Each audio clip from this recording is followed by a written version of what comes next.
انا للہ و انا الیہ راجعون۔ اور جب مولا حسین کے عزیز و کارب شہادت سے سرفراز ہو چکے تو مولا حسین کربلا میں تنہا رہ گئے۔ یہ وقت مولا حسین پر بڑا سخت تھا۔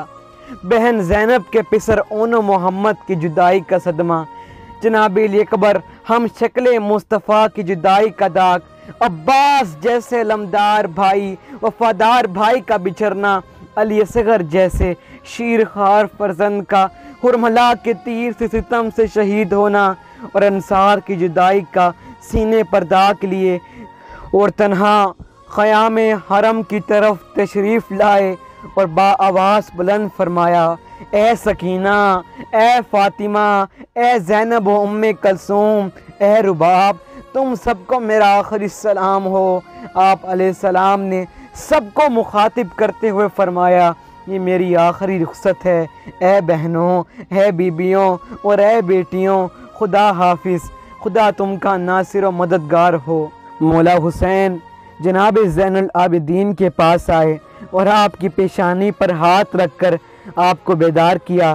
جناب زین العابدین نے جب اپنے بابا کو اس حال میں دیکھا کہ چہرے پر لہو ہے تو بے چین ہو گئے اور دریافت کیا، بابا یہ چہرے پر لہو کیسا ہے؟ حضرت نے آنسر بھری اور فرمایا، بیٹا یہ شیرخوار علی اصغر کا لہو ہے۔ یہ سنتے ہی دریافت کیا، بابا چچا عباس کہاں ہیں؟ علی اکبر کہاں ہیں؟ مولا حسین نے فرمایا، بیٹا مردوں میں اور تمہارے سوا کوئی باقی نہ رہا، سب شہید ہو گئے، اب میں رخصت آخر کے لیے آیا ہوں۔ مولا حسین نے بیمار کربلا سے فرمایا، بیٹا میرے بعد اب تم امام ہو، بیٹا تمہیں راہ حق میں کوفہ اور شام کا سفر کرنا ہوگا، تمہارے گلے میں توق اور ہاتھوں میں ہتھکڑیاں، پاؤں میں بیریاں پہنائی جائیں گی، بیٹا ہر منزل پر صبر کرنا، بیٹا میں راہ خدا میں سر کٹانے جا رہا ہوں، بیٹا تم راہ رضا میں ہر مصیبت برداشت کرنا۔ جب مولا حسین بہن سے رخصت ہونے کے لیے خیمے میں تشریف لائے اور سلام آخر کیا تو بی بی اٹھی اور بھائی کے گردن کو بوسہ دیا اور پھر زلفوں کو چوما۔ مولا حسین نے بھی بہن کے ہاتھوں اور کلائی کو بوسہ دیا۔ اس وقت دونوں کی آنکھوں سے اشک جاری تھے اور ایک دوسرے کو حسرت کی نظر سے دیکھ رہے تھے۔ بھائی بہن پر یہ لمحات بہت سخت تھے۔ مولا حسین جناب زینب سے مخاطب ہوئے اور فرمایا، اے بہن زینب، آپ نے اس سے قبل اس طرح میری گردن اور زلفوں کو بوسہ نہیں دیا تھا، اس کی کیا وجہ ہے؟ یہ سن کر جناب زینب نے ایک چیخ بلند کی اور روتے ہوئے فرمایا، آج مجھے مادر گرامی کا ایک قول یاد آ رہا ہے۔ جب میں بہت چھوٹی تھی اور ماں فاطمہ پر زندگی کے آخری لمحات تھے، آپ نے آخری بار مجھے پیار کیا اور فرمایا تھا، بیٹی تمہارے نانا رسول خدا نے بتایا تھا کہ میرا حسین کربلا میں شہید کیا جائے گا۔ پھر اماں نے وصیت فرمائی تھی، بیٹی جب میرے لاڈ حسین پر مصیبت کا وقت آئے تو بھائی کا ساتھ دینا اور میری وصیت کو یاد رکھنا۔ اب مجھے اس کا پورا یقین ہو گیا کہ گلائے مبارک پر شمشیر و ظلم و ستم چلے گی۔ یہ عرض کرنے کے بعد بی بی زینب نے مولا حسین سے فرمایا، بھائی آپ نے میرے بازو اور کلائی کو کیوں بوسہ دیا؟ تو مولا حسین نے فرمایا، بہن تمہارے بابا نے مجھ سے وعدہ لیا تھا اور فرمایا تھا، اے میرے فرزند جب تم کربلا میں دشمنوں کے نرغے میں ہوگے تو یہ بہت سخت مصیبت کا وقت ہوگا۔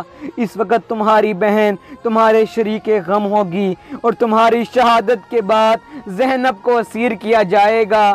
بہن یہی وجہ تھی کہ میں نے کلائیوں اور بازوں کا بوسہ دیا۔ خیمے کا پردہ اٹھا اور مولا حسین باہر تشریف لائے تو ذوالجناح پر سوار ہونا چاہتے تھے۔ اس وقت علی اکبر آپ کو بہت یاد آئے، کیونکہ آپ سوار ہوتے تھے تو علی اکبر آپ کو سوار کراتے تھے۔ بھائی کی اس اداسی کا سبب جناب زینب سمجھ گئی اور آگے بڑھی، گھوڑے کی رکاب تھامی، اور جب مولا حسین میدان کارزار کی طرف ذوالجناح کو چلنے کا اشارہ کیا تو ذوالجناح کے قدم آگے نہ بڑھے، آپ نے فرمایا اے اسب وفادار یہ میری آخری سواری ہے، پھر تجھے زحمت نہ دوں گا۔ یہ سنتے ہی اسب وفادار نے اپنی گردن سے نیچے اشارہ کیا۔ آپ نے دیکھا کہ سینے پر سونے والی سکینہ ذوالجناح کے سموں سے لپٹی ہوئی فریاد کر رہی تھی، اے ذوالجناح، اے ذوالجناح، میرے بابا کو مقتل کی طرف نہ لے جا۔ مولا حسین ذوالجناح سے زمین پر تشریف لائے، جناب سکینہ کو آغوش میں لیا، پیار کیا، سر پر ہاتھ پھیرا اور گودی سے اتارتے ہوئے فرمایا بیٹی خیمے میں واپس چلے جاؤ۔ بالی سکینہ نے مولا کی ابا کے دامن تھام لیا اور کہا بابا مقتل میں جو جاتا ہے وہ واپس نہیں آتا، بھیا علی اکبر واپس نہیں آئے، چچا عباس واپس نہیں آئے، وہ بازو کٹائے فرات کے کنارے سو رہے ہیں، بابا میں آپ کے بغیر رہ نہیں سکتی۔ مولا حسین نے میدان کارزار میں اپنے محبوں کو یاد کیا اور ارشاد فرمایا اے میرے شیعو، جب ٹھنڈا پانی پینا تو میری پیاس کو یاد کر لینا، جب کسی بھی غریب یا شہید کے واقعات سننا تو مجھ پر گریہ کرنا۔ اے میرے شیعو، کاش تم روز عاشور ہوتے اور یہ منظر دیکھتے۔ مولا حسین نے تمام حجت کے لیے لشکر اعداء کے سامنے خطبہ دیا اور قربات رسول اور اپنی عزت و بزرگی یاد دلائی، لیکن ان ظالموں کے دلوں پر کسی بات کا اثر نہ ہوا۔ آپ نے دیکھا کہ یزید کی بھڑکائی ہوئی آگ کے شعلے اپنی انتہا کو پہنچ چکے ہیں، لاکھوں کا لشکر مجھے قتل کرنے پر آمادہ ہے، تو آپ نے میدان میں آ کر یہ رس پڑھا میں اس علی کا فرزند ہوں جو بہترین بنو ہاشم تھے۔ یہ فخر کے لیے بات کافی ہے اور باعث افتخار ہے کہ میرے نانا رسول خدا ہیں جو تمام خلقت سے افضل ہیں۔ ہم اہل بیت انسانیت کے لیے اللہ کا روشن چراغ ہیں۔ میری مادر گرامی بی بی فاطمہ الزہرا علیہ السلام ہیں جو رسول اللہ کا جگر تھیں۔ میرے چچا جعفر طیار ہیں۔ ہم پر اللہ کی سچی کتاب نازل ہوئی اور ہمارے گھرانے میں ہدایت و وحی اور نیکی کا چرچا ہے۔ اور جب مولا حسین نے ہر طرح سے حجت تمام کر لی تو آپ لشکر یزید کے سامنے آئے اور کوئی آپ کے سامنے ٹھہر نہ سکا، اور جب عمر سعد نے دیکھا کہ اس طرح تو پورا لشکر ختم ہو جائے گا، حکم دیا کہ سب مل کر حسین پر حملہ کرو، علی کا شیر ہے، اسے شکست دینا محال ہے۔ جب لشکر نے تنہا حسین پر حملہ کیا تو اس طرح جنگ کی کہ ایسا لگتا تھا جنگ صفین میں علی شیر خدا لڑے ہیں۔ مولا حسین جس طرف بھی رخ کرتے تو صفوں کو پلٹ دیتے۔ آپ کے پہلے حملے میں 1950 لعین مارے گئے۔ اس کے بعد لشکر اعداء نے ایک ساتھ حملہ کیا جس میں پیادے، سوار، کمان، شمشیر زن شامل تھے۔ اس وقت آپ علیہ السلام نے شجاعت کا ایسا مظاہرہ کیا کہ اس کی مثال نہیں ملتی۔ آپ کی تلوار مثل برق چل رہی تھی اور لعینوں کے سر تنوں سے اس طرح جدا ہو رہے تھے جیسے موسم خزاں میں پتے برجھا کے درخت کے نیچے گر جاتے ہیں۔ مولا حسین نے اتنے اشقیاء ہلاک کر دیے اور کہتے جاتے تھے کہ تم نے میرے عباس کو مارا، تم نے میرے اکبر کو مارا، تم نے میرے اصغر کو مارا، تم نے میرے قاسم کو مارا۔ مولا حسین جنگ لڑتے لڑتے آگے بڑھے، نہر کے قریب پہنچے اور جہاں بھائی کی لاش پر نظر پڑی تو فرمایا اے عباس، تم نے میرے حملے اور صف آرائی دیکھی، تم ہوتے تو میری تنہائی اور جنگ دیکھتے۔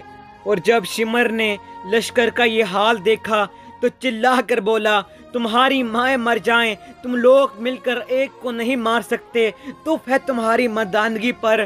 اس کے بعد شمشیر پیادوں نے ہر طرف سے حملہ کیا اور سواروں نے تیر برسائے۔ ایک تیر آپ کی پیشانی پر مارا، آپ نے وہ تیر نکال کر پھینک دیا، خون سے اپنا چہرہ صاف کیا۔ اس وقت تیروں کی بارش ہونے لگی،